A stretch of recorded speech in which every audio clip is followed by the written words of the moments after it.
हाँ जी, तो next question start कर रहे हैं आप लोगों के साथ।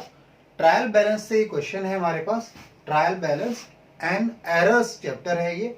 क्वेश्चन का एक बार गिवन पार्ट रीड कर लेते हैं, क्वेश्चन क्या कह रहा है। देखिए, क्वेश्चन कहता है a book keeper extracted the following trial balance as at 31 March. तो एक बुक कीपर ने एक्सट्रैक्ट किया ट्रायल बैलेंस, यानी बनाया है ट्रायल बैलेंस। ट्रायल बैलेंस आगे गिवन है हमारे पास, उसमें काफी अकाउंट्स हैं, जैसे स्टॉक है, परचेजेस है, सेल्स है, मोटर वैन है, डेटर क्रेडिटर दिए हैं, प्रमाइसेस है। ठीक है, अब आपने क्या करना है, आपसे वो कहता है you are required to redraft the trial balance correctly, यानी इसमें कुछ मिस्टेक्स है शायद, तो आपको दोबारा से बनाना है, यानी रीड्राफ्ट करना है। तो आइए रीड्राफ्टिंग पर चलें, हमें देखना है सभी चीजों को। स्टॉक उन्होंने 1 अप्रैल 2016 को डेबिट में दिया हुआ है। ठीक है, तो स्टॉक तो वैसे भी डेबिट में आना चाहिए। 1 अप्रैल 16 को कितना अमाउंट है, 2,50,000 डेबिट में आएगा। ठीक है, उसके बाद परचेजेस भी डेबिट में दिए हैं, ये भी ठीक है। परचेजेस डेबिट में दिए हैं 6,50,000, ये भी ठीक किया है इन्होंने। फिर है सेल्स, सेल्स की बात करें तो सेल्स का तो क्रेडिट बैलेंस होना चाहिए, इनकम है, तो इन्होंने ये भी सही दिया है, 10 लाख रुपीज सेल्स क्रेडिट में ही डाली हुई है। ठीक है, मोटर वैन एसेट है, मोटर वैन्स एसेट है, 3,80,000 रुपए डेबिट में होना चाहिए, और इन्होंने भी इसे डेबिट में ही लिखा है, ये भी सही है। डेटर एंड क्रेडिटर्स की वैल्यू दी है, ये भी सही दिया हुआ है। डेटर्स 1,50,000 के लिखे हैं इन्होंने साथ में ही लिखे हैं और दोनों साइड वैल्यू लिखी है, यानी एक डेटर एक क्रेडिटर है। क्रेडिटर्स कितने के हैं, क्रेडिटर्स है जी 94,000 के, 94,000। इसके बाद आपके पास प्रमाइसेस है, ये भी एसेट है आपका। प्रमाइसेस एसेट है, बट इन्होंने गलत साइड दिखा रखा है, इन्होंने क्रेडिट साइड दिखा दिया, 3 लाख रुपए का दिखाना चाहिए था डेबिट साइड। तो यहां मैं स्टार मार्क कर रहा हूं जो जो क्वेश्चन में गलत थे। तो प्रमाइसेस इन्होंने गलत लिखा हुआ था।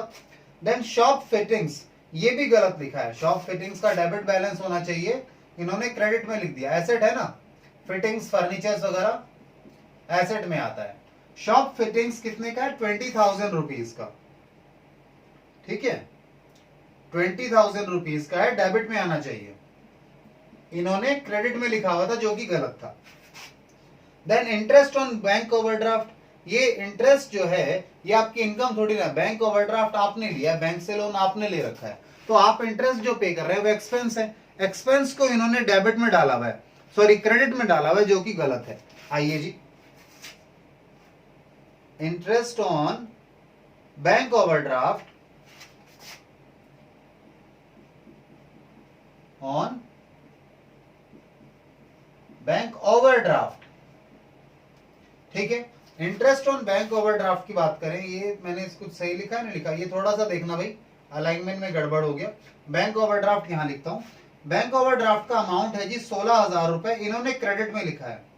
ठीक है, आपको इसे डेबिट में लिखना चाहिए, आपका खर्चा है ये।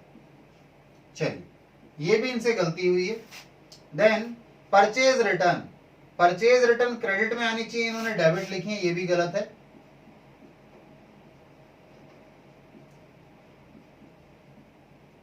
परचेज रिटर्न क्रेडिट में आनी चाहिए और अमाउंट होना चाहिए 10,000। आइए, परचेज रिटर्न के बाद sales return, sales return debit होनी चाहिए, इन्होंने क्रेडिट की हुई है, तो सेल्स रिटर्न भी गलत लिखी है इन्होंने।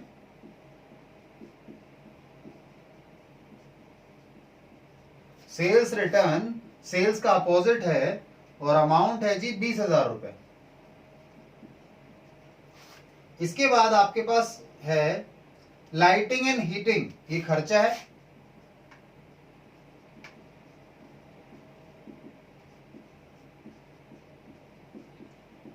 डेबिट में होना चाहिए। लाइटिंग एंड हीटिंग डेबिट में लिखा है, सही है, तो ये मैंने गलती से लगा दिया स्टार मार्क, 18,000 रुपए।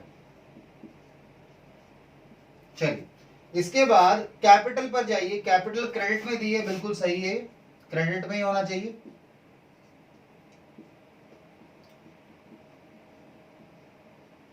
5 लाख रुपए। फिर जी डिस्काउंट रिसीव्ड है, डिस्काउंट रिसीव्ड आपकी इनकम है, डिस्काउंट रिसीव्ड इनकम है, और इन्होंने कहा दिखा रखा है, क्रेडिट में होना चाहिए, इन्होंने डेबिट में दिखा रखा है, तो ये गलत किया है इन्होंने, स्टार मार्क कीजिए और इनकम में दिखाइए इसे 2000 रुपए। इसके बाद रिपेयर्स है, इलेक्ट्रिसिटी है, रिपेयर तो सही दिखा रखा है, डेबिट में दिखाना है, रिपेयर्स डेबिट में दिखाना है, और डेबिट में दिखाया है 2500 रुपए।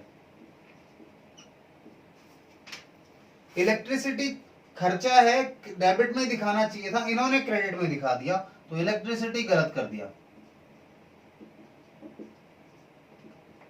ये गलत किया है, ये डेबिट में होना चाहिए था इलेक्ट्रिसिटी 6500 रुपए।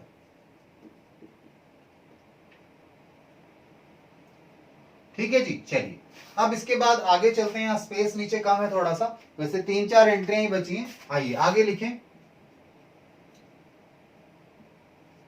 Name of accounts, amount debit, amount credit. आइए जी कंटिन्यू करें आगे ट्रांजैक्शंस को। इलेक्ट्रिसिटी के बाद बैंक ओवरड्राफ्ट, लायबिलिटी है, क्रेडिट बैलेंस होना चाहिए, डेबिट लिखा हुआ है, तो बैंक ओवरड्राफ्ट भी गलत लिखा है, स्टार लिख देते हैं, मार्क कर देते हैं बैंक ओवरड्राफ्ट। बैंक ओवरड्राफ्ट में जी आपके क्रेडिट में आने चाहिए 2 लाख रुपए। इसके बाद आपके पास स्टॉक है 31/3/2017 को, ध्यान दीजिएगा जी, 31/3/2017 को जो स्टॉक है ना उसकी एंट्री मत करना, नोट डाल दो।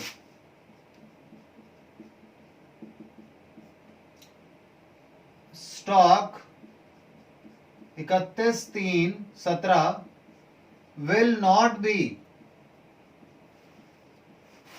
shown in ट्रायल बैलेंस, उसे आप ट्रायल बैलेंस में शो नहीं करेंगे जी। क्यों नहीं करेंगे? बिकॉज वो ऑलरेडी स्टॉक या फिर परचेज में, स्टॉक या फिर परचेज में शामिल है। अगर एडजस्टेड दिखा होता तो हम शामिल कर लेते, क्योंकि डबल रिपीट हो जाएगा, डुप्लीकेशन हो जाएगा, तो आप नहीं कर सकते उसका। उसके बाद है रेंट फ्रॉम सबलेटिंग, इनकम है आपकी, रेंट फ्रॉम सबलेटिंग इनकम है,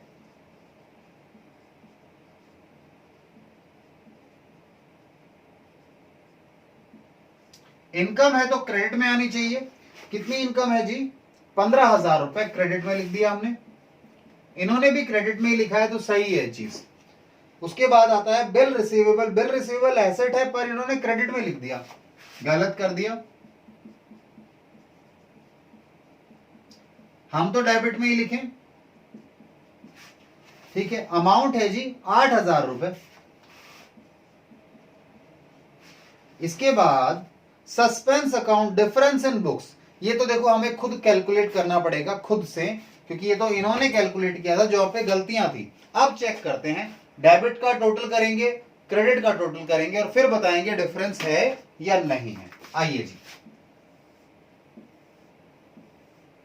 ठीक है, चलिए तो आइए मेरे साथ पहले डेबिट का टोटल करें। 2,50,000, 6,50,000, 3,80,000, 1,50,000, 3,20,000, 16,000, 20,000, 18,000, 2,500, 6,500 और 8,000। ठीक है, कितना आ गया जी? 18,21,000 आ गया, डेबिट आ गया 18,21,000। ठीक है, अब डेबिट का 18,21,000 आ गया, क्रेडिट का भी चेक करें, क्रेडिट का कितना है? आइए, 10 लाख प्लस 94,000 प्लस में 10,000 प्लस में 5 लाख प्लस में 2,000 प्लस में 2 लाख प्लस में 15,000। ठीक है जी, 18,21,000 ही आ रहा है, क्रेडिट भी कितना आ रहा है? 18,21,000। तो उन्होंने गलत बनाया था, इसलिए उनका सस्पेंस अकाउंट आ रहा था, यानी हमारी तरफ से तो दोनों मैच कर रहे हैं, तो आपके टोटल दोनों के बराबर आ जाएंगे। 18 एंड 21,000, 18 लाख एंड 21,000। ठीक है, तो ये हमने ट्रायल बैलेंस बनाया जिसमें कोई सस्पेंस नहीं है। एक एंट्री थी स्टॉक, जो क्लोजिंग स्टॉक इसे हम बोलते हैं, वैसे ये क्या है, क्लोजिंग स्टॉक है। क्लोजिंग स्टॉक ऑलरेडी ओपनिंग में या क्लोजिंग, ओपनिंग या परचेज में से तो बचा है, तो उसे आप लिखेंगे नहीं दोबारा। हाँ, ऐसा होता कि क्लोजिंग स्टॉक इनमें से हटा दिया गया होता, एडजस्ट कर दिया गया होता, तो फिर आप लिख सकते थे। अदरवाइज अगर इसे लिख देंगे तो डुप्लीकेशन हो जाएगा, एक्स्ट्रा डेबिट पहुंच जाएगा। ठीक है, जो कि करना गलत होगा, ट्रायल बैलेंस मैच नहीं करेगा। ठीक है, तो इसे आप नोट डाउन कीजिए। ये क्वेश्चन हमने कर लिया आपके साथ। चलिए